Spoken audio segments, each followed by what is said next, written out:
Hello and welcome to 10 तक। मेरा नाम फ़ारूक पताफ़ी है। नाजरीन, इस प्रोग्राम को सैयद अनवारुल हसन में होस्ट करते हैं। आज के दिन वो छुट्टी पे हैं और इस वजह से ये ज़िम्मेदारी मेरे ऊपर आई है। आज के दिन हम मईशत पे बात करेंगे। कौमी मईशत के बारे में बातें बहुत होती रही हैं। ख़ास तौर पे आपने ये बात सुनी होगी कि क्राइसिस चल रहा है मुल्क के अंदर और जो इकनॉमिक हमारा करंट अकाउंट डेफिसिट है वो बहुत बढ़ गया है, 14-15 बिलियन डॉलर्स। और उसके साथ साथ ये भी आपने बात सुनी होगी कि पाकिस्तान का बैंकरप्सी का या दिवालिया होने का चांस भी मौजूद है। उसकी वजह IMF के साथ वो डील है जो काफ़ी अरसे से लटकी हुई थी और अब लग रहा है कि वो मामला तय हो गया। आज वज़ीर आज़म साहब ने मीडिया से बात करते हुए, सेनेटर से बात करते हुए ये इस बात का अंदिया दिया कि उसके ऊपर भी सोल्यूशन हो गया है। अच्छा, दूसरी साइड पे हमने ये देखा कि चीन की तरफ से भी 2.3 अरब डॉलर का रोल ओवर लोन हमें मिल रहा है, जिसकी वजह से ये जो दिवालिया होने का कंसर्न था वो अब तकरीबन ख़त्म हो गया है। इंशाल्लाह आने वाले दिनों में स्टेबलाइजेशन जो है वो आपको होती नज़र आएगी। अब ये तमाम चीज़ें तो आपके सामने हैं, लेकिन फिर इसके बाद हमारी एक्सपेक्टेशंस क्या होनी चाहिए इकानमी से, वो पॉलिसीज़ क्या हैं जो कि आगे चल के हमने इम्प्लीमेंट करनी है। कहा जाता है कि गर्दशी कर्जा जो है वो भी बहुत बढ़ गया है और तारीख की नई सतह पे है। तो इन तमाम चीज़ों को आज के दिन हम डिस्कस करेंगे और इसके लिए जिन मेहमान ने ज़हमत दी है उनका तारुफ मैं करा दूँ। मेरे साथ तशरीफ़ रखते हैं स्टूडियो में आमिर ज़फ़र दुटानी साहब, इक़्तिसादी उमूर के माहिर हैं और साथ ही साथ री एनर्जिया के हेड भी हैं। बहुत बहुत शुक्रिया सर तशरीफ़ लाने के लिए। हमें स्काइप पे ज्वाइन कर रहे हैं डॉक्टर खाकान नजीब साहब जो कि इक़्तिसादी तजज़ियाकार हैं और गवर्नमेंट ऑफ पाकिस्तान के साथ ये काम भी कर चुके हैं। बहुत बहुत शुक्रिया डॉक्टर साहब for being part of the programme. Doctor Talat Anwar हमारे तीसरे गेस्ट हैं जो कि हमें ज्वाइन कर रहे हैं स्काइप पे और वो भी तजज़ियाकार हैं इक़्तिसादी उमूर के, माशी उमूर के और हाल ही में उनका एक मैंने कॉलम भी पढ़ा, उसके अंदर भी उन्होंने कुछ 7 प्रपोजल्स दिए। We are going to talk about all these matters as we go along in the programme. सबसे पहले ज़फ़र दुरानी साहब, आमिर ज़फ़र दुरानी साहब, आपकी इजाज़त से अगर मैं डॉक्टर खाकान नजीब को पहले वो कर लूँ, इंक्लूड कर लूँ। डॉक्टर साहब, इस वक्त जो इकानमी की सिचुएशन है उसके ऊपर थोड़ी सी रोशनी डालिएगा और आपको लगता है कि जो बहरान था वो टल गया है? Bismillahirrahmanirrahim. It's always a pleasure to be on PTV. I think the seriousness of the situation is still there. Let's look at number that has just been released half an hour ago from the State Bank of Pakistan. Doctor Khaqan साहब, sorry to cut you sir, लेकिन उर्दू में अगर आप बोल लें तो हमारी ज़्यादा ऑडियंस समझ लेगी इस बात को। Sure. So अगर हम उस नंबर को देखें जो अभी थोड़ी देर पहले स्टेट बैंक ऑफ पाकिस्तान ने 17 जून के जो उनके रिजर्व्स होते हैं, यानी कि जो हमारी डॉलर्स की पोजीशन होती है स्टेट बैंक के साथ, वो रिलीज़ किया है। और अगर आप उस नंबर को देखें तो वो 9 अरब डॉलर से गिर के 8.2 अरब डॉलर पे आ गया। यानी कि एक हफ्ते में we have lost 748 million, 748 million dollars हमने लूज किए। ठीक है, ये तो हमारी एक्सटर्नल ब्लीडिंग है जो कि हो रही है और हमारे इनफ्लोज जो हैं वो बहुत वीक हैं अभी भी। अगर आप इसी तरह इंटरनली देखें तो जो इन्फ्लेशनरी ट्रेंड है वो ये है कि जो हमारा SPI है वो भी बहुत बढ़ा हुआ है, 28% है जो ईयर ऑन ईयर है, और जो एक हफ्ते का SPI है वो 3.3% बढ़ा है। सो मैं इन दो इंडिकेटर्स को इसलिए लेके चलता हूँ कि जो हमारे बैरूनी खसारे की इस वक्त पोजीशन है वो सीरियसनेस हमें समझनी चाहिए। एक आज तीसरा नंबर हमने देखा which is even more scary, और वो ये है कि जो LNG के लिए हमने फ्लोट किए टेंडर, हमने 4 कार्गोज मांगे दुनिया से, दुनिया ने सिर्फ एक कार्गो के लिए बिड किया और वो $40 के करीब किया। इसको समझने के लिए हमारे लॉन्ग टर्म कॉन्ट्रैक्ट सिर्फ $13 पे। सो सीरियसनेस अभी भी है, बट चूंकि IMF, चाइनीज मनी, ऑयल दुनिया में गिरा है और रुपी बहुत ज्यादा आई थिंक ओवरसोल्ड पोजीशन में चला गया था, तो थोड़ी करेक्शंस जो हैं वो शुरू हो गई हैं। बिल्कुल सही है, बिल्कुल सही है डॉक्टर साहब। आज के दिन जो है रुपी जो है वो 4.7 रुपए की वैल्यू से बड़ा है डॉलर के मुकाबले में। और ये इम्पॉर्टेंट है कि हम एक साइड पे खसारे को भी देखें और दूसरी साइड पे हम ये भी देखें कि होप कहीं पैदा हो रही है। आमिर दुरानी साहब, आपका टेक ऑन द इकॉनमी, और इस वक्त आपको लगता है कि are we out of the woods? نہیں شکریہ پہلے تو، اور خاقان نے جو بات کی کہ ایک انتہائی سنگین صورتحال درجہ سے ہمیں مطلب ہمارے اوپر آئی ہوئی ہے، اور لیکن ہم اس صورتحال سے ایک طرف دو چار ہیں جس میں کہ میں پھر آپ کی جو ابتدا تھی اس پروگرام کی اس پہ اگر میں ذرا تھوڑا سا روشنی ڈالوں اور پھر خاقان کی بات کو اس توازن میں رکھ کے دیکھا جائے۔ پہلی بات تو یہ ہے کہ اگر آپ دیکھیں تو یہ دیوالیہ کی بات ہو رہی ہے، پھر دیوالیہ کے بعد گردشی قرضے کی بات ہوگی، اس کے بعد پینشن کی بات ہوگی، اس کے بعد بہت سی چیزوں پہ بھی بات ہوگی، ٹیکس کلیکشن پہ بات ہوگی، سارا ہوگا۔ آپ نے دیکھا کہ ابھی سے مثلا سال پہلے ہم گردشی قرضوں پینشن کے پیچھے وہ ہماری سب سے جسے کہتے ہیں ضروری یا پریسنگ کنسرن تھا ہمارا۔ بالکل اب اس وقت یہ دیوالیہ، اچھا دیوالیہ کی بھی ہونے کی بھی اقسام ہوتی ہیں، تو اب یہ دیوالیہ ہونے کی جو اقسام ہے، مثلا ابھی خاقان نے آپ کو جو اگزامپلس دیں بالکل صحیح دی ہیں۔ یہ وہ بتا رہا ہے کہ بھئی ہم اگر اس صورتحال میں رہے تو کیا ہم ایندھن لے سکیں گے یا نہیں لے سکیں گے۔ ایندھن کی ضرورت اگر ہم اس کو صرف ایک اچھے طریقے سے اس پہ غور کریں تو اس وقت جو ہمارا سب سے زیادہ سیکٹر اس سے متاثر ہوگا وہ ہے آپ کا انرجی کا سیکٹر، ٹھیک ہے۔ اس کے بعد جو سیکٹر ہوگا وہ ٹرانسپورٹ کا سیکٹر ہے۔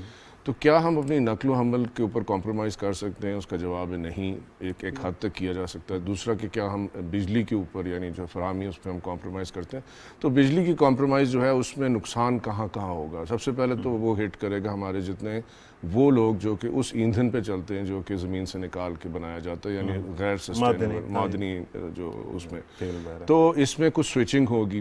تو بات یہ ہے کہ صورتحال سنگین ضرور ہے، تو میں صرف وہ جو زر مبادلہ کی اس سے ذرا اور آگے چلا جاتا ہوں۔ ٹھیک ہے، وہ بات یہ ہے کہ دیکھیے اس سارے جو زر مبادلہ کی کمی بیشی اور آپ کے پاس ذخائر کا کم ہونا، آپ بے شک اس کو فسکل ڈیفیسٹ کا آپ اس میں جس طرح مرضی آپ کیڈ میں دیکھنا چاہیں، ٹھیک ہے، لیکن آپ جب اس کو دیکھتے ہیں تو یہ بات سمجھ آتی ہے کہ یہ سارا صرف ایک اور ایک وجہ ہو رہا ہے، اور اس پہ میرے خیال میں خاقان شاید ایگری کریں نہ کریں وہ ان کی مرضی ہے، لیکن آئی ایم ایف کے ساتھ ڈیل نہ ہونا، اس سے پیرس کلب بیٹھا ہوا ہے، اس سے بہت سے ہمارے ملٹی لیٹرل ایگریمنٹس بیٹھے ہوئے ہیں، ورلڈ بینک، اے ڈی بی۔ تو اگر آپ وہی دیکھیں نا تو ہمارا جو ہے تو پیرس کلب از 11% اور 21%، بٹ اسٹل وہ جو جس کو ہم پیرس کلب کہتے ہیں ریسٹرکچرنگ لون، جیسے آئی ایم ایف کرے گا ہم اپنے بہت سے قرضے، جس طرح بھی ہم کہہ رہے ہیں کہ چین سے ہم نے رول اوور مانگا ہے، ایکچولی یہ ابھی تک مجھے سمجھ نہیں آئی ہے، میں بھی خاقان اس پہ زیادہ روشنی ڈال سکتے ہیں کہ وہ جو چین نے رول اوور کیا ہے کیا وہ انہوں نے جو ان کے، کیونکہ ان کے زیادہ تر قرضے تو ہمارے پرائیویٹ ہیں، کیونکہ اس میں گورنمنٹ کمپنیز ٹو کمپنیز ہے، سی ٹی جی سے کنسورشیم نے کیا نا banking, C T China 3 Gorges South Asia investment کے پیسے لگے ہوئے ہیں، تو وہ کیا انہوں نے اپنے بینک کو پرائیویٹ کو بولا کہ بھئی آپ ذرا صبر کے، یہ مجھے ابھی تک کلیئر نہیں ہوا۔ صحیح ہے، جیسے آگے ہم بڑھتے ہیں تو اس کے بارے میں بات کر لیں گے۔ ڈاکٹر طلعت انور سر، آپ کا تجزیہ اس وقت معیشت کے بارے میں؟ جی شکریہ پتافی صاحب مجھے انوائٹ کرنے کے لیے۔ ایکچولی جو خاقان صاحب نے بات کی ہے نا، یہ پچھلے ہفتے کی بات تھی کہ ریزرو جو ہے نا ڈکلائن ہو رہے تھے، اور اس کی بنیادی وجہ یہ تھی کہ مارکیٹ میں ایک تلاطم تھا، اور پچھلے کئی ہفتوں سے آئی ایم ایف سے ڈیل نہ ہونے کی خبریں جو آ رہی تھیں، اور یہ ایک غیر یقینی کی کیفیت تھی، پولیٹیکل انسرٹینٹی تھی، جس کی وجہ سے مارکیٹ میں امپورٹرز جو ہے نا وہ اوور انوائس کر رہے تھے، اور جو ہے نا زیادہ ڈیمانڈ کر رہے تھے کہ جتنا جلد ہو سکے وہ اپنی امپورٹ جو ہے نا منگوا لیں، اور ایکسپورٹرز جو ہے نا وہ اپنی پروسیڈ کو ڈیلے کر رہے تھے کہ جی جو ڈالرز ہیں جب ریٹ بڑھ جائے تو ہم یہ بعد میں منگوائے، تو اس کی وجہ سے ایک گیپ آ رہا تھا، اس گیپ کی وجہ سے ریزرو جو ہے نا ڈکلائن ہو رہے تھے۔ اور اب جو چونکہ یہ خبر آ گئی ہے کہ جی جو ہے نا آئی ایم ایف سے ایگریمنٹ ہو گیا ہے، تو اس کی وجہ سے آپ نے دیکھا کہ روپی نے کچھ سلائٹلی گین کیا ہے، اور بہتر صورتحال ہوئی ہے۔ آئی ایم ایف سے ایگریمنٹ ہونا اس بات کی گارنٹی ہے کہ پاکستان ڈیفالٹ نہیں کرے گا، کیونکہ آئی ایم ایف آپ کو ایک لیٹر آف کمفرٹ دیتا ہے، جس کی وجہ سے آپ کو Asian development bank, world bank اور جو بائی لیٹرل ڈونرز ہیں جو لائک چائنا، سعودی عرب، یو اے ای، سب لوگ اپنے لون دینا شروع کر دیں گے۔ تو میرا خیال ہے کہ اب وہ سچویشن جو کہ کئی ہفتے سے بات کی جا رہی تھی کہ ہم ڈیفالٹ کر جائیں گے، وہ ڈیفالٹ نہیں ہوگا، بالکل نہیں ہوگا۔ اور بلکہ پازیٹیو سائڈ پہ یہ بات ہے کہ جو آئل پرائسز جو ہے نا انٹرنیشنل مارکیٹ میں آئل پرائسز جو ہے نا کم ہونے کو جا رہی ہیں، میرے خیال $4.5 آئل پرائس کم ہوئی ہے، which is a good news for Pakistan. جیسے ہی آئل پرائس، اور یہ مجھے یعنی ایکسپیکٹیشن ہے کہ یہ پرائس جو ہے نا یہ $90 پر بیرل تک جائے گی، برینٹ کی جو پرائس ہے، اور فردر ریڈیوس ہوگی، کیونکہ انٹرنیشنل यानी यूएस और यूरोप में रिसेशन है, इंटरेस्ट रेट उन्होंने हाई कर दिए हैं, जिसकी वजह से रिसेशन है, वहाँ ऑयल की डिमांड कम हो गई है, तो oil prices will go down, right. तो जो कि अच्छी खबर है पाकिस्तान की। इसका मतलब ये हुआ मैं डॉक्टर समझता साहब के जस्ट टू एक्चुअली समिट आपके हम खतरे के निशान से दूर आ गए हैं। लेकिन आपसे एक बात मैं पूछना चाहता हूँ, ख़ास तौर पे क्योंकि आपने रुपया और डॉलर का तकाबली जायज़ा भी दिया, आपके ख्याल में पाकिस्तानी रुपए की असल कदर क्या है और कहाँ पे जाके उसको सेटल होना होगा? जी, मेरे ख्याल से तो असल वैल्यू जो है ना, वो जो तकरीबन 170 और 175 के दरमियान होनी चाहिए थी रियल। अब चूंकि इन्फ्लेशन ज़्यादा हो गया है, तो आप 175 कह लें, 175 से ज़्यादा नहीं होनी चाहिए, इसे वापस जाना चाहिए। ये जो कुछ भी रुपया जो बढ़ा है, ये गैर यकीनी कैफियत की वजह से, बिल्कुल, क्योंकि स्पेकुलेशन हुई पॉलिटिकल मार्केट क्राइसिस भी था, जी। और उसमें खासा यानी एक मार्केट में गैर यकीनी कैफियत थी, जिसकी वजह से जो है ना लोग डॉलराइजेशन हो रही थी, लोग अपने एसेट्स जो है ना कन्वर्ट कर रहे थे, ठीक। और लोग अपने रुपए को बेच कर डॉलर ले रहे थे, तो वो एक्स्ट्रा डिमांड जनरेट होती। राइट। अब जबकि आईएमएफ से हमें एग्रीमेंट हो गया है और हमारे इन्फ्लोस हो जाएंगे, तो मुझे उम्मीद है कि ये रेट जो है ना उसी सतह पे आ जाएगा, जो कि यानी बहुत ज़रूरी है। ये पाकिस्तान में ऑयल प्राइसेस के लिए भी बहुत ज़रूरी है, क्योंकि जितना डॉलर रेट गिरेगा, रुपये रेट गिरेगा अगेंस्ट डॉलर, उतनी ही हमें ऑयल प्राइसेस बढ़ानी पड़ेंगी। बिल्कुल सही अब डॉक्टर अगर साहब, आई एम ग्लैड कि आपने ऑयल प्राइसेस की भी बात की, ख़ास तौर पे क्योंकि हमारे यहाँ जो कहा जा रहा था कि मुश्किल फ़ैसले करने पड़ेंगे, एंड में जो फ्रेमवर्क कहा जा रहा है कि आईएमएफ के साथ कल साइन होगा या कल मंजर आम पे आएगा, उसके अंदर वही सबसे ज़्यादा सब्सिडीज़ का मामला था जो कि ख़त्म करने का बात हुई है और हमने की भी है। मुझे डॉक्टर खाकान नजीब साहब के पास दोबारा जाना है। डॉक्टर साहब, इस वक्त जब भी हम टफ़ डिसीजंस की बात करते हैं तो ये क्यों है कि हम इनडायरेक्ट मेथड्स की तरफ चले जाते हैं? ये बात सही है कि सब्सिडी नहीं होनी चाहिए, लेकिन हमने देखा कि भारत ने सब्सिडीज़ दी, लेकिन उसके साथ साथ दीगर सेक्टर से उसने फिस्कल स्पेस पैदा की। हमारे यहाँ स्टेट ओन्ड एंटरप्राइजेज, ख़ास तौर पे PIL, रेलवेज़ और बेशुमार हैं जो कि बहुत ज़्यादा खसारा कर रही हैं। स्टील मिल्स है, और हमने आज तक ख़ास तौर पे उस पर कोई कंसेंसस नहीं बनाया कि उनसे जान छुड़ाई जा सके। पताफी साहब, अगर मैं आमिर साहब की बात पे कमेंट कर दूं, एक तो आमिर साहब you're absolutely right, it's not about IMF हो जाना चाहिए था मार्च में ही। अगर IMF तब हो जाता तो शायद ये आज हालात ना होते। सो you're absolutely right, all roads today even lead to the IMF। आपने बायलैटरल पार्टनर्स, आपके मल्टीलैटरल पार्टनर्स, आपके फ्रेंडली कंट्रीज, सब ने आपको यही कहा है कि आप IMF के साथ अपने रवाबित जो हैं वो ठीक रखें, and then we can come and support you. So absolutely हमें क्लैरिटी होनी चाहिए और हमें गवर्नमेंट को सपोर्ट करना चाहिए, कोई भी गवर्नमेंट होती। मैं मार्च में भी सपोर्ट करता था जब PTI थी, मैं आज भी सपोर्ट करता हूँ, PMLN है, कि हमें all roads go to IMF। ये जो चाइनीज है ना जी, ये गवर्नमेंट टू गवर्नमेंट मनी नहीं है आमिर साहब, ये एक चाइनीज कंसोर्शियम ऑफ 3 बैंक्स है, इसका एक लोन चल रहा है। ये रोल ओवर एक्चुअली नहीं है, ये हर साल ख़त्म हो जाता है, हम एक नया लोन उनके साथ निगोशिएट करते हैं। आप यकीन करेंगे कि ये फरवरी में ख़त्म हो गया था और पैसे चले गए थे। Look at the time it has taken us to get a new loan, but वो 1% कम पे है, so it's a better negotiation। Prime minister ने खुद शायद उनके प्रीमियर से बात की और उससे ये चीज़ हुई, और ये उन्होंने कहा भी है आज। जी बिल्कुल डॉक्टर साहब, उन्होंने कहा भी है, और आपकी बात सही नज़र आ रही है इस वक्त, गो के आप तीनों के दरमियान कंसेंसस पैदा हो गया कि IMF जो है वो फैसलाबाद के घंटाघर की तरह है, हर सड़क उसी की तरफ लेके जाती है। लेकिन at this moment despite that one has to actually look at what we are doing.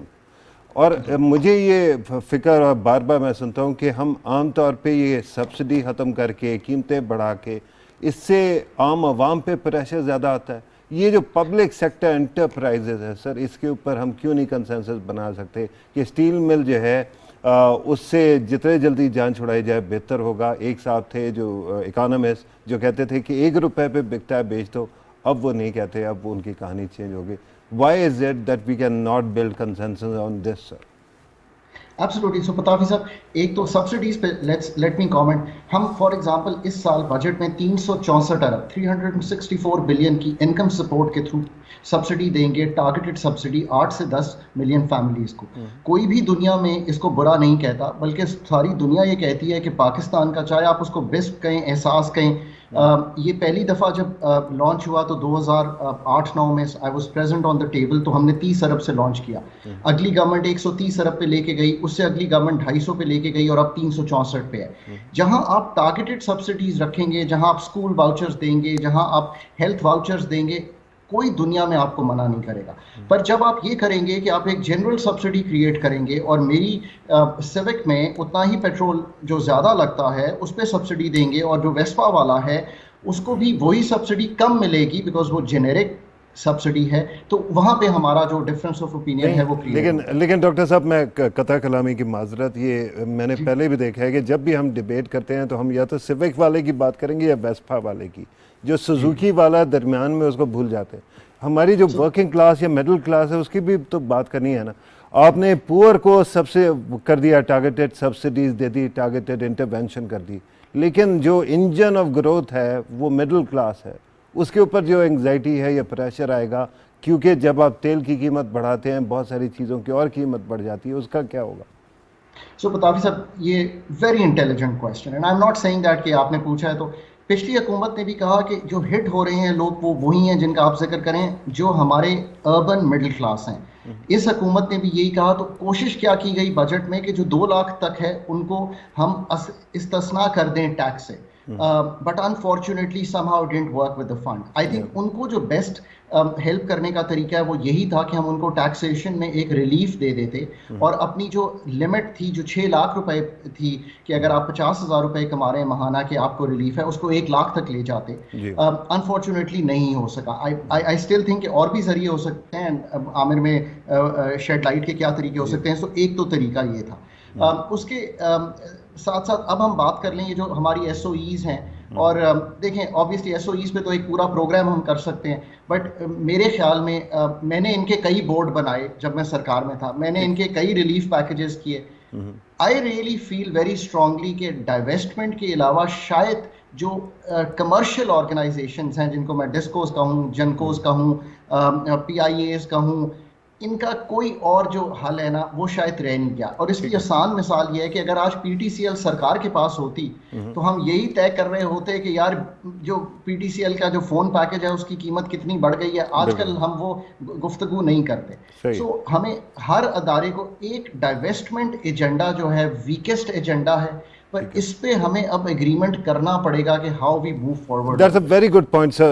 Allow me to actually go to Durrani साहब। Durrani साहब, this is an important thing, क्योंकि माजी में हमने देखा है जब भी प्राइवेटाइजेशन या डाइवर्समेंट की बात होती थी तो उसके अंदर हमें पीपल्स पार्टी का एक किरदार नज़र आता था जिसमें वो अपोज करती थी। अब जरदारी साहब खुद जब वो प्रेस टॉक करते हैं तो वो कहते हैं कि out of the box solution चाहिए और हमें डाइवर्स्ट करना पड़ेगा स्टेट ये जो SOEs हैं इनको। तो इज़ देयर पॉसिबिलिटी कि आज के दिन तो जो भी हमने मेजर्स लेने थे ले लिए, कल को हम यहाँ से अपने खसारे ख़त्म करें और फिर अवाम पे लगाने के काबिल हो जाए? नहीं, शुक्रिया। इसमें जो ये जितने हमारे इदारे हैं जो बेसिकली जिनको हम स्टेट ओन्ड एंटरप्राइजेस कहते हैं, ताकि मतलब उसके अंदर कोई 300 से अब ज़्यादा ये इदारे हैं, इनमें से चंद इदारे वो हैं जो कि कुल मिला के मेरे ख्याल में 80% से ज़्यादा नुकसान उनकी वजह से हो रहा है। तो ये खाकान ने डाइवेस्टमेंट की बात की तो ये बात सही है। आई मीन हम बहुत अरसे से प्लान्स बना रहे हैं, हर दफ़ा प्राइवेटाइजेशन कमीशन में एक नया बंदा लाया जाता है, और मेरे ख्याल में हमने इतना नुकसान शायद एक एंटरप्राइज नहीं किया जितने हमने बाहर से पैसे लेके इनके अंदर हमने कंसल्टेंट्स और रिस्ट्रक्चरिंग करी। लेकिन हल क्या है इस वक्त जो है, मैं चूँकि ज़्यादा तज्जिया सियासी नहीं करना चाहता, लेकिन लग ये रहा है कि कुछ कड़े जो है ना सख्त फैसले जो हैं वो कुछ लेने की कोशिश की जा रही है। ठीक है, उस دوران میں ان کا ایک حل ہے جس پہ بیسکلی اگر میں پیپلز پارٹی میں ہوتا جس میں وہ کیا کہتے ہیں سانپ بھی مر جائے اور لاٹھی بھی نہ ٹوٹے. تو وہ بڑا سمپل سا, آپ وہ کبھی بھی کسی کو نوکری سے فارغ نہیں کریں گے, ٹھیک ہے. تو یہ سلوشن ہم نے پچھلے 3 سال سے کافی دفعہ یہ کہا ہے کہ بھئی آپ سب کو گھر بھیج دیں اور ان کی تنخواہ ان کے گھر پہنچا دیا کریں, اور ان سارے اداروں کو بند کر دیں اور آہستہ آہستہ ان کو بیچنا شروع کریں, ٹھیک ہے. بیچنے سے مراد یہ کہ سب سے امپورٹنٹ ان میں سے تقریباً 70% جن کی صرف زمین ہی بک جائے تو وہ کافی ہوگا, اور وہ بہت سے لوگ لے لیں گے, ٹھیک ہے. کیونکہ آلریڈی چونکہ یہاں پہ اسٹیل مل کا تو کہا بھی جاتا ہے کہ اس کے سب آپ سے زیادہ اسٹیل مل پہ اڑے ہوئے, زمین ہے. اسٹیل مل جو ہے نا وہ میرے لیے سب سے بڑا مسئلہ نہیں ہے. لیکن اسٹیل مل کا آپ کو یاد ہے نا کہ اس کو پرائیویٹائز کرنے کی کوشش ہوئی, اس کے بعد ریورس ہو اور گیا. التوار کی آیا. اب میں پھر اب ٹی وی پہ ہوں, اس لیے میں مطلب یہ چاہوں گا کہ آپ اس طرح کے سوال میرے سے پوچھیں جن کا میں جواب دے کے یہاں سے اٹھ کے اور مطلب آرام سے گھر بھی جا سکوں. تو دیکھیے تواقی کے بعد مطلب بات یہ کہ ایس او اس کا حل یہی ہے, اسٹیل مل کو 1 منٹ پاک کر دیں. سب سے پہلے تو ہم پاکستان ریلوے کی بات کریں, سب سے پہلے ہم یہ اپنی پی آئی اے کی بات کریں جو کہ چلتے پھرتے ادارے ہیں, یعنی کہ وہ روز ہماری معیشت میں روڑے اٹکاتے ہیں, ٹھیک ہے. تو یہ وہ لوگ ہیں کیونکہ ان کچھ رول جو ہوتے ہیں نا اسٹیٹ اونڈ انٹرپرائز کا, اور یہ میں آپ کے لیے ایک سوال ہے, آپ کے لیے نہیں ہے, اپنے مہمانوں کے لیے, باقیوں کے لیے, کہ یہ کچھ ہوتے ہیں جو اگر نہ ایگزسٹ کرے نا تو پھر نجی ادارے ان کی جگہ بہتر سروسز, جس طرح ابھی آپ نے خود ابھی پی ٹی سی ایل کی ایگزامپل آئی یہاں پہ, اسی طرح ایئر لائن کی ایگزامپل دیتا ہوں, اسی طرح میں آپ کو پاکستان ریلوے کی ایگزامپل دے دیتا ہوں. یعنی وہ لوگ ہیں جہاں پہ کہ ایکچولی آپ کو وہ کہتے ہیں دگنا مسئلہ ہو رہا ہے. تو ڈاکٹر دورانی صاحب آپ نے ابھی ایک بات کی ہے جو وچ از فیسنیٹنگ, کیونکہ وہ آپ کے ملک کے اکنامک پرابلم کو ہائی لائٹ کرتی ہے.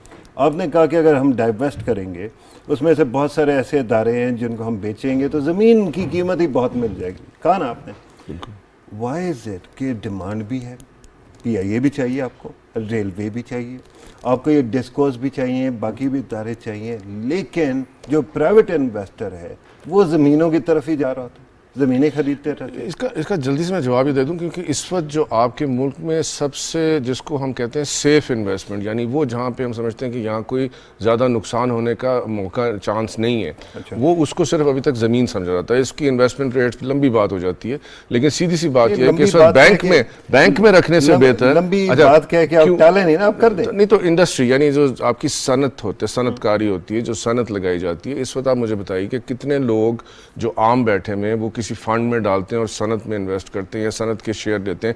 کتنی ایسی صنعتیں ہیں جو کہ پبلکلی لسٹڈ ہیں جن کو ہونا چاہیے, کتنی ایسی آپ کے اسمال اور میڈیم انٹرپرائز جن کو پبلکلی لسٹ ہونا چاہیے نہیں ہے. تو اس کا مطلب ہے آپ یا سونا خرید سکتے ہیں, یا آپ گھر لے سکتے ہیں, یا زمین لے سکتے ہیں, یا پھر آپ اگر اس میں ایک سب سے بڑا پرابلم جو ہمارے پاس یہ ہے نا کہ یہ ایک ذریعہ ہے انسان اس میں ہمارے بچت کا, ٹھیک ہے. تو سرمایہ کار جو ہوتا ہے وہ بچت کے ساتھ ساتھ منافع بھی سوچتا ہے. تو جو منافع اس وقت آپ کو زمین دے رہی ہے صرف فائلیں بیچنے پہ, وہ منافع آپ کو صنعت لگا کے نہیں مل رہا. رائٹ, بالکل صحیح.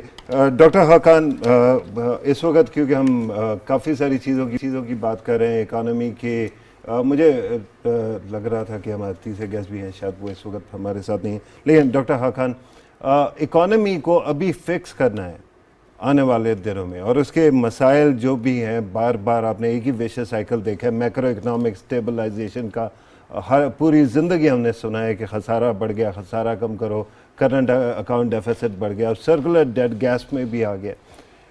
What is the fix solution? اب اگر آپ کو کہا جائے تو کون کون سے میجر سٹیپس ہیں جو آپ فوراً لینا چاہیں گے تاکہ چیزیں ٹھیک ہو سکیں؟ میں عامر صاحب کی بات سے ہی آگے بڑھتا ہوں.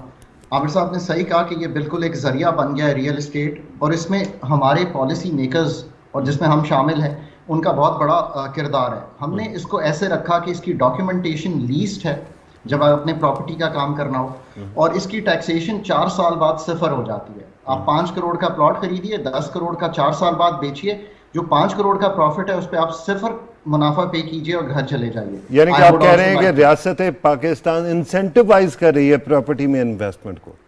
ایبسولوٹ. سو لیٹس اسٹارٹ کہ ہمیں اپنے جو انسینٹیو اسٹرکچرز ہیں نا جی, ان کو ٹھیک کرنا ہے. منی کریشن کہاں ہوتی ہے, جہاں ذکر کیا عامر بھائی نے, یعنی کہ کیپٹل مارکیٹس میں. تو آپ کو کیپٹل مارکیٹس کو ڈیپن کرنا ہے سو دیٹ جو سیور ہے, سیونگ ریٹ پاکستان کا ہم کہتے ہیں 13-14% ہے. Actually I will take a leap and سے کہ یہ غلط فگر ہے. ساری سیونگ تو پڑی ہے ریئل اسٹیٹ میں. اگر میں ریئل اسٹیٹ کی سیونگ اس میں ایڈ کر دوں تو پاکستان کا سیونگ ریٹ ٹھیک ہے, بٹ وہ پڑی غلط جگہ پہ ہے. سو ہمیں اس کو موو کرنا ہے into capital markets, into long term investments, like کہ میں اپنا پینشن فنڈ کروں, یہ جو میری پینشن کے پیسے ہیں وہ کسی ایسی جگہ پہ جائیں جہاں پہ انڈسٹری کریٹ ہو, ایس ایم ای کریٹ ہو. سو پہلے تو اس کی انسینٹیوائزیشن اسٹرکچر کو ہمیں پورا ٹھیک کرنا ہے, اور یہ ذمہ داری آج بھی سرکار کی ہے. اس بجٹ میں بھی ہم نے نہیں کیا. ہم نے کیا کیا کہ ہم نے کہا اچھا چلیں 4 سال نہیں, اب 6 سال بعد جب ڈاکٹر خاقان بیچیں گے نا اپنا E7 کا پلاٹ, تو ہم ان سے صفر چارج کریں گے. میرے حساب میں جہاں میں ٹرین ہوا ہوں آسٹریلیا میں, وہاں یہ کہا جاتا تھا کہ آپ جب بھی بیچیں گے جو آپ کا مارجنل ٹیکس ریٹ ہوگا آپ کی انکم میں وہ پیسہ ایڈ ہو جائے گا اور آپ کو وہ پیسے دینے ہیں. اور یہی ایک I think so first is to start with the incentive structure of the country. Right, and that is a very good point sir. Allow me, آپ ابھی آرگنائز کیجیے مزید تھاٹس کو. مجھے ڈاکٹر انور, ڈاکٹر طلعت انور نے دوبارہ جوائن کیا, میں ان کے پاس جاتا ہوں. ڈاکٹر طلعت انور نے آج سے 10 دن پہلے ایک مضمون لکھا جس کے اندر آپ نے 7 ریکمنڈیشنز دیں. ذرا تھوڑا سا ان کا احاطہ کر دیجئے کہ اکانومی کے اندر کن کن چیزوں کو امپروو کیا جا سکتا ہے. آپ نے کچھ کڑے فیصلوں کی بات کی, پرٹیکولرلی آپ نے کہا کہ حکومت کا نان ڈیولپمنٹل ایکسپینڈیچر کو کم کرنا ہوگا, اور اس کے اندر آپ نے 1000 ارب روپے کی بات کی, جبکہ گورنمنٹ آف پاکستان کہتی ہے کہ فیڈرل گورنمنٹ کا ٹوٹل خرچ جو ہے وہ 40 ارب روپے ہے. تو باقی کہاں سے کٹوتی کریں گے سر آپ؟ یہ 40 ارب تو ماہانہ کی بات کرتے ہیں. جی تھینک یو. میرا لائٹ لنک کی ڈسکنیکشن تھا تو اٹ واز ناٹ پاسبل. تو میں اور اس میں نے پوائنٹ دیے ہیں. ایکچولی جو کرائسس تھا اس کی بنیادی وجہ یہ تھی کہ ہمارا فسکل ڈیفیسٹ بہت ہائی تھا, اور فسکل ڈیفیسٹ تقریباً 8-9% آف GDP تک چلا گیا تھا. اس کو کم کرنا ضروری ہے. دیکھیں یہ ہے it's process of structural adjustment. اب ہمیں اپنے خرچے گھٹانا ہوں گے اور ساتھ ساتھ اپنی جو ہے نا وہ انکم کو بڑھانا ہوگا, انفلوز کو بڑھانا ہوگا. ڈاکٹر صاحب آپ کی آواز نہیں آ رہی. اب آپ آ رہی ہیں؟ جی بولیے فرمائیے. جی اپنے ریونیو کو بڑھانے ہوں گے. تو یہ ایک طریقہ ہے جس کے ذریعے ہم خسارے پہ قابو پا سکتے ہیں. اچھا آپ دیکھیں کہ جو گورنمنٹ سائڈ پہ دیکھیں, بڑی ضرورت ہے کہ ہم جو آئندہ آنے والے سالوں میں گورنمنٹ کا ایکسپینڈیچر جو نان ڈیولپمنٹ ایکسپینڈیچر ہے اس کو کم کر سکیں, اور ڈیولپمنٹ ایکسپینڈیچر میں بھی ایسے ایکسپینڈیچر کو ہم کم کر سکیں, یعنی ڈیم اور انرجی سے ریلیٹڈ جو ہیں ان میں تو ایکسپینڈیچر رکھا جائے, باقی دوسرے پروجیکٹ ہیں ان میں ہم کٹوتی کر سکتے ہیں, اچھی خاصی کٹوتی کر سکتے ہیں. تو ٹوٹل ہمیں $1 بلین کی ایڈجسٹمنٹ اگر ہو جائے اور جو گورنمنٹ کا ویسٹفل ایکسپینڈیچر ہے وہ ریڈیوس ہو جائے تو یعنی یہ بھی ایک طرح سے ایکسچینج ریٹ کو ڈیپریشیٹ کرے گا. لیکن جو چینج آتی ہے یعنی اکنامک ٹرم میں ریلیٹو پرائسز ہوتی ہے, ٹریڈیبل اور نان ٹریڈیبل. آپ نے ڈاکٹر صاحب سوری ٹو کٹ یو, لیکن آپ نے بات کی کہ امپورٹس کو بھی کم کرنا ضروری ہے, خاص طور پہ مخیر حضرات کے اوپر ٹیکسز لگا کے یا کوئی ایسے میجرز کریٹ کر کے جس سے امپورٹس کم ہوں. لیکن ایک ہم جنیرک ٹرم تو استعمال کر دیتے ہیں کہ جو اوائڈیبل جو ہے امپورٹس ہیں ان کو کر دیا جائے, لیکن ہم نے دیکھا ہے کہ جب بھی آپ نے ایکسپورٹس بڑھانی ہوتی ہیں, کیونکہ پاکستان خام مال نہیں پیدا کرتا بہت ساری چیزوں میں, تو پاکستان کی امپورٹس بھی بڑھ جاتی ہیں, اور ان دی اینڈ ہمارا ٹریڈ ڈیفیسٹ جو ہے وہ سبسٹینشلی اوپر جا کے شوٹ کر جاتا ہے. تو اس کا کوئی سلوشن ہے؟ جی our economy is highly dependent economy. تو یہ ہوتا ہے کیونکہ انٹرمیڈیٹ انپٹ ہم امپورٹ کرتے ہیں, اس کے بعد ہماری ایکسپورٹ بڑھتی ہے. لیکن اس کے ساتھ ساتھ دیکھیں نان اسینشیل آئٹم جو ہے نا وہ بھی امپورٹ کرتے ہیں. جیسے large number of mobile phones ہیں وہ $4-5 بلین ہیں جو 4 ویل. آپ کی آواز ڈاکٹر صاحب ٹوٹ رہی ہے. آپ کی الیکٹرانک آئٹمس ہیں. جی آپ کی اجازت سے ڈاکٹر صاحب ذرا کیونکہ آپ کی آواز میں کوئی مسئلہ ہے, تھوڑا سا دیکھتے ہیں اس کو فکس کرنے کی کوشش کرتے ہیں. دوبارہ آپ کی اجازت سے سر میں ڈاکٹر خاقان کی بات پوری کر لوں. ڈاکٹر خاقان, اس وقت جب میں نے یہ سوال کیا کہ ہم امپورٹ زیادہ کرنی پڑتی ہے خام مال کو, اور اس کی وجہ سے ایکسپورٹس سے ہمیشہ امپورٹ بل زیادہ ہی رہتا ہے, تو کیا سروس انڈسٹری میں انویسٹ کرنے کی زیادہ ضرورت نہیں ہے کہ اس کی وجہ سے آپ کو امپورٹس بھی نہیں کرنی پڑیں گی اور آپ ایکسپورٹ بھی بڑھا سکتے ہیں, services, call centres, what not? पताफी साहब, मैं आपका पहला ही सवाल लेके चलूंगा तो यहाँ तक आ जाएंगे, और फिर मैं चाहूँगा कि आमिर कुछ चीज़ों के एक्सपर्ट हैं उस पर थोड़ा सा और एलाबोरेट सारी करें। चीज़ों के एक्सपर्ट हैं, उनके पास मैं जाऊंगा, आप बात पूरी जी कीजिए।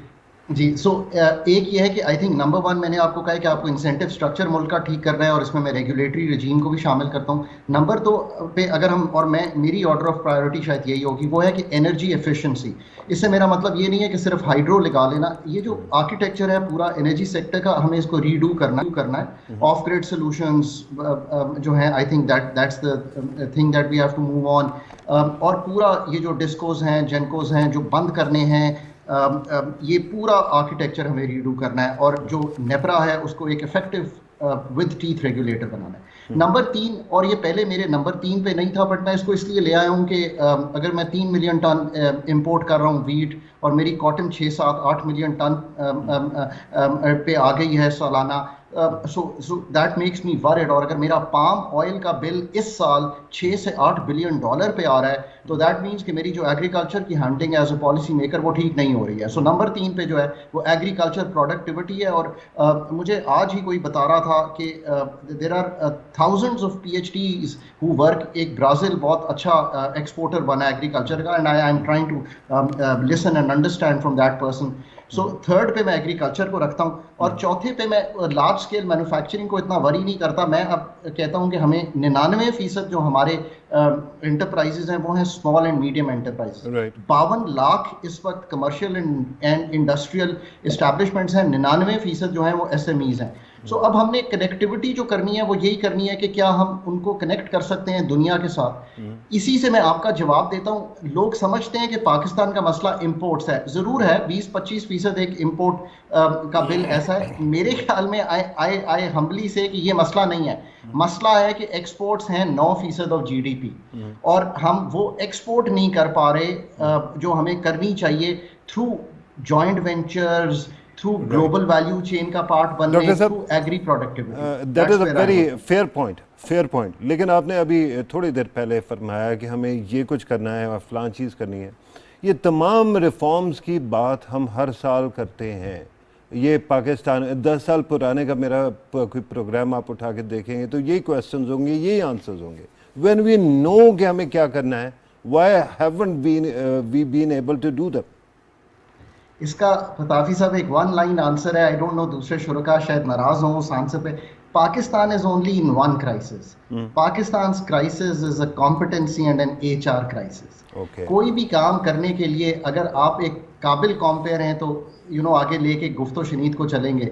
सो पाकिस्तान का जो पेरेनियल क्राइसिस है वो तो ऑब्वियसली एक कॉम्पिटेंसी क्राइसिस है, और उसका मेरा सोल्यूशन तो ये नहीं है कि हम बहुत बड़ा एक एग्जीक्यूटिव का रिफॉर्म कर लें और पूरी सिविल सर्विसेज को ठीक कर लें और आगे सही चलें। है सर, लेकिन माजरत के साथ अभी जो हमारे फाइनेंस मिनिस्टर हैं PhD हैं फाइनेंस में, उससे पिछले वाले जो थे वो बहुत कामयाब बैंकर थे, उससे पिछले वाले जो थे वो खुद PhD थे बैंकिंग में, इसमें फाइनेंस में। तो हमारे यहाँ फाइनेंस मिनिस्टर्स गवर्नमेंट से हैं, वो काफ़ी केपेबल ह्यूमन रिसोर्स के साथ आई हैं, फिर भी ये नहीं होता दुरानी साहब।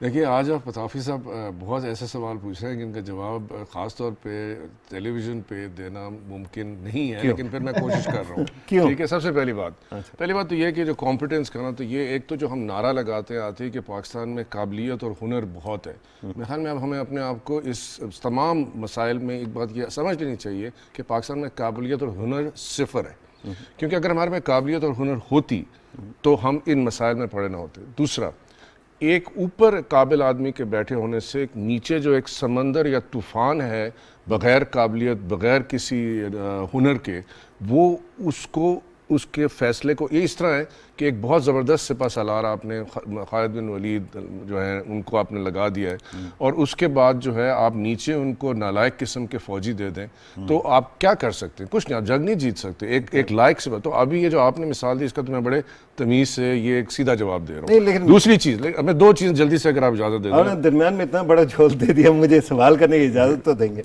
बात ये है कि आप जब कह रहे हैं कि हमारे यहाँ ह्यूमन रिसोर्स का काल है या इनएफिशिएंट ब्यूरोक्रेसी है, तो उसके रिफॉर्म्स के लिए भी तो हमने बड़ा मल किया है। आप बात नहीं समझे। देखिए, आप बात पे खींच के वहीं ब्यूरोक्रेसी पे ले आए। मैं ये नहीं कहूँगा कि हमारी ब्यूरोक्रेसी जो है इनएफिशिएंट है। मैं ये कहने की कोशिश कर रहा हूँ कि ये जो तमाम ब्यूरोक्रेसी कितना, इट्स अ स्लिवर, छोटा सा हिस्सा है پورے کیک کا جس کو ہم پاکستان کہتے ہیں اس پوری روٹی کا, وہ پوری روٹی ہی گلی ہوئی ہے, ٹھیک ہے نا. تو اس پوری روٹی میں آپ یہ یاد رکھیے جہاں ہنر ہوتا ہے نا جس قوم کے اندر, اس کے اندر اوپر کوئی غلط آدمی یا غلط عورت یا کوئی اس کے بیچ میں بیوروکریٹ ہے, وہ خود بخود چینج ہو جاتے ہیں. تو اس بات پہ ہمیں ہونا چاہیے. میں دوسری بات جو اس ہنر کے پوائنٹ آف ویو سے آپ کو کہہ دوں کہ آپ کہتے ہیں ہم اس وقت کیا کرنا چاہیے, تھوڑی سی پازیٹیو میسج بھی ناظرین کو دے دیں. اگر ہوپ آپ نے چھین لی ہے اس کے بعد آپ بات کریں. نہیں, سمپل سی بات یہ ہے کہ دیکھیے جہاں یہ ابھی بات ہوئی نا کہ اب ہم ٹیکس, اگر آپ یہ دیکھیے جو ابھی ٹیکس کا اسٹرکچر جو پرسوں سے میں پڑھ رہا ہوں, ابھی میں نے ESMF نہیں پڑھا ہے فنڈ کا, لیکن اس کے اندر یہ کہا جا رہا ہے کہ جی جو حکومت نے فیصلہ کیا ہے کہ وہ ہماری جیسے بزنسز پہ, یعنی جو 300 ملین ٹرن اوور یا اس سے کام کر رہے ہیں, اس پہ 2% غربت ٹیکس, 3% غربت ٹیکس. آپ پھر اس حصے کو ٹیکس کر رہے ہیں جو روزانہ کیپٹل جس کو ضرورت ہوتی ہے اور اس کو جو ہے اس کیپٹل کو فلو میں رکھنا ہوتا ہے. کیپٹلز گینز ٹیکس جو ہے دنیا بھر میں انہیریٹنس سے شروع ہوتا ہے, یعنی جو آپ کہتے ہیں, ٹھیک ہے, یورپ میں 35%. آپ کی امی اگر آپ کو 10 روپے دے کے, اسٹیٹ ٹیکس کی بات, اسٹیٹ ٹیکس نہیں جی, انہیریٹنس ٹیکس سب سے امپورٹنٹ, ٹھیک ہے, چاہے وہ جو بھی ہے آپ کو ملتا ہے اس ٹیکس. پاکستان میں انہیریٹنس ٹیکس ہے ہی نہیں, جس کو دیکھو یہ کہ میں نے اپنے بچے کو دے دیا, بیوی کو دے دیا, فلانے کو دے دیا اور میں فوت ہونے والا ہوں. اچھا, دوسری چیز کہ ریل اسٹیٹ جس پہ ابھی بات کی خاقان نے, کہ ریل اسٹیٹ کا کیپٹلز گین آپ 5 سال کے اندر ڈبل کر کے ویلیو بیٹھے ہوئے ہیں, کیپٹل گینز آپ کو نہیں ہے. اور آپ کیا سوچ رہے ہیں, کیپٹلز گین کی لڑائی باہر جو ہوتی ہے ممالک میں سوائے پاکستان کے, وہ ہوتی ہے کہ آپ سٹاکس پہ کیپٹل گین لگا رہے ہیں, نہیں لگا رہے, پھر اچانک وہ بڑے لوگ اٹھ جاتے ہیں اسٹاک مارکیٹ. یہاں تو کچھ بھی نہیں ہو رہا. تو بات یہ کہ جو اصل سیکٹر ہے کیپٹل گینز کا, جس میں آپ کو ایگریکلچر کی طرف دیکھنا چاہیے, اور کیوں کہیں نہیں آپ دیکھ رہے. اب سوال کر سکتا ہوں آپ کی اجازت ہو؟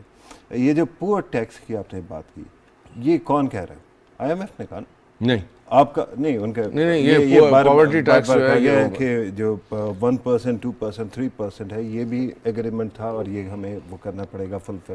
اب میرا سوال اس لیے آپ سے یہ ہے کیونکہ آپ نے انٹرنیشنل جو ڈیولپمنٹ آرگنائزیشنز اور فنڈز کے ساتھ بھی کام کیا ہے. مجھے ذرا کائنڈلی یہ سمجھائیے گا, why is it so hard to sell these ideas to them? یہ آئیڈیاز ہم ان تک کیوں نہیں پہنچا پاتے؟ اس لیے کہ دیکھیے سب سے ہوتا ہے نا, جب آپ گورنمنٹ میں ہوتے ہیں نا, تو گورنمنٹ میں آپ کو اپنے ویسٹڈ انٹرسٹ, ویسٹڈ کا مطلب ہے کہ جو لوگ آپ کے لیے ووٹ ڈالتے ہیں, چاہے وہ ایک ہو MNA یا ایک MP ہو, آپ نے سب کو خوش رکھنا ہوتا ہے. یہ ایک ہمارے ہاں سمجھا جاتا ہے, ٹھیک ہے. یعنی کہ پاکستان میں صرف پراپرٹی ڈیلرز ہی ووٹ ڈالتے ہیں؟ جی, صرف پراپرٹی ڈیلرز ووٹ نہیں ڈالتے. لیکن آپ کو میں ایک مثال دیتا ہوں, میں پھر اس کو ذرا پازیٹیو اس میں لے جاتا ہوں کہ اس وقت ایک ہمارے پاس ایسی حکومت ہے جس کے پاس تو مطلب ٹوٹل اپوزیشن ہے ہی نہیں. تو کیا مشکل ہے اس وقت کہ وہ یہ اس طرح کے فیصلے کر لیں, کیونکہ ادھر تو بینچز والوں نے خود ہی اپنے آپ کو مار دیا ہوا, دوسری طرف جو آپ کی اپوزیشن سینٹ میں ہے, سینٹ میں ہیں, جہاں بھی ہیں, لیکن آپ نے فیصلے یہی کرنے ہیں نا.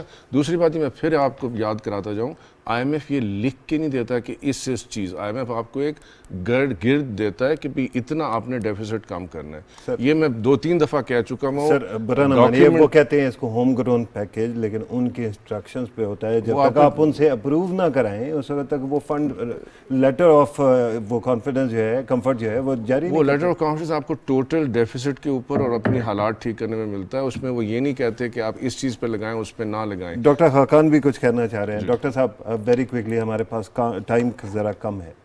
کوئکلی ایک تو یہ ہے کہ فنڈ کے ساتھ بہت لیوریج ہوتا ہے. Fund is a matter of negotiation, اگر آپ اپنی صحیح لے کے جائیں تو بہت نیگوشیٹ کریں. دوسری چیز ہے, سر سوری, ہم نے کر کیوں نہیں لیا اس دفعہ؟ اگین کچھ کیا بھی ہے, دیکھیں نا, کچھ مراعات لی بھی ہیں, ایسا نہیں ہے کہ ٹوٹلی نہیں لی ہیں. آپ نے جو وہ اپنے آئیڈیاز دیتے ہیں, آپ اپنے آئیڈیاز دیتے ہیں, then you settle in the middle. So مطلب اس پہ ہمیں ایک پروگرام, آپ کہہ رہے ہیں کہ یہ جو 50 روپے لیوی ہے, 11% GST ہے پیٹرولیم پروڈکٹس پہ, یہ ساری کی ساری مڈل گراؤنڈ ہے. نہیں, آئی تھنک کہ مڈل گراؤنڈ یہ ہے کہ فوری طور پہ آپ 50 روپے نہیں لگا رہے, آپ 5 روپے لگا رہے ہیں اور اس کو پھر بڑھانے جا رہے ہیں. I may not agree with that, but okay, that is the negotiation you were able to do. کہ آپ 5 روپے لگائیں گے, پھر 10 روپے ہوگی, پھر دیکھیں گے کیا حالات ڈیولپ کرتے ہیں. سو اس کو میں مڈل گراؤنڈ کہتا ہوں. ورنہ یہ ہوتا کہ آپ 30 روپے, اگر آپ نے 750 کلیکٹ کرنے ہیں پتافی صاحب, تو آپ کو 35 روپے پہلے دن لگانے ہیں. اگر 35 روپے پہلے دن نہیں لگتے تو that is the negotiation government was able to do. اس کا آسان یہ ہے. But let's leave on a note which is slightly more hopeful, because I know کہ اس وقت obviously markets میں بہت disturbance ہے. صرف local میں نہیں, میں نے foreign markets کا ذکر نہیں کر پایا.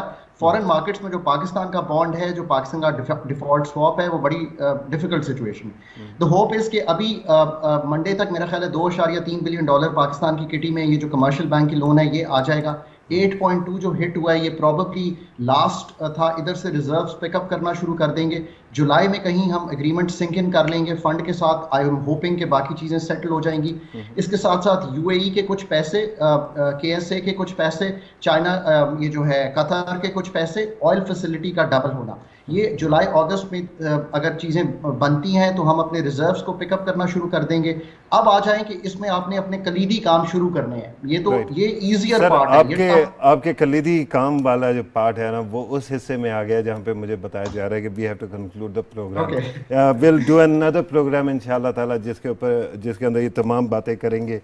और इसके साथ ही let me thank doctor Khaqan Najeeb साहब रियासत तशरीफ लाने के लिए। आमिर ज़फ़र दुरानी साहब, always great pleasure having you here. Doctor Talat Anwar हमारे साथ नहीं रहे पूरे प्रोग्राम में, लेकिन जब तक थे उनका भी शुक्रिया पार्टिसिपेट करने के लिए। ख़वातीन हज़रात, आपने आज का प्रोग्राम देखा। जो मईशत का मामला है ना जी, उसके अंदर मुझे जो फ़िक्र सबसे ज़्यादा आज तक होती है वो ये है कि इस तरह की डिस्कशंस भी हमारे मेन जो प्राइवेट चैनल्स हैं, हमारे जो बेडरूम, जो लिविंग रूम्स हैं, जो ड्राइंग रूम्स हैं, उनमें नहीं हो रहे। I don't understand why.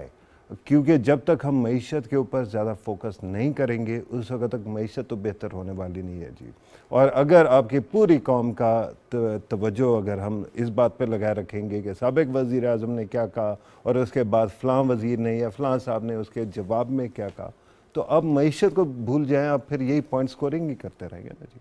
इस वक्त बहुत इम्पॉर्टेंट है कि मईशत को मुश्किल से निकाला जाए, गर्दार से निकाला जाए। और मौजूदा हुकूमत ने खातिर खा स्टेप्स लिए और आपको नज़र भी आ रहा है। अब ये उम्मीद करनी चाहिए कि आने वाले दिनों में इसके जो नताइज हैं वो भी अच्छे आएंगे, लेकिन हमें और आपको भी अपना हिस्सा डालना है। सिर्फ इस बात पे नहीं कि टैक्स कितना देना है, करप्शन करनी है नहीं करनी है, बल्कि ये कि तवज्जो भी मईशत को देनी है। ये था जी आज का प्रोग्राम। इंशाल्लाह अगले प्रोग्राम में मुलाकात होगी। इजाज़त दीजिए। अल्लाह हाफ़िज़।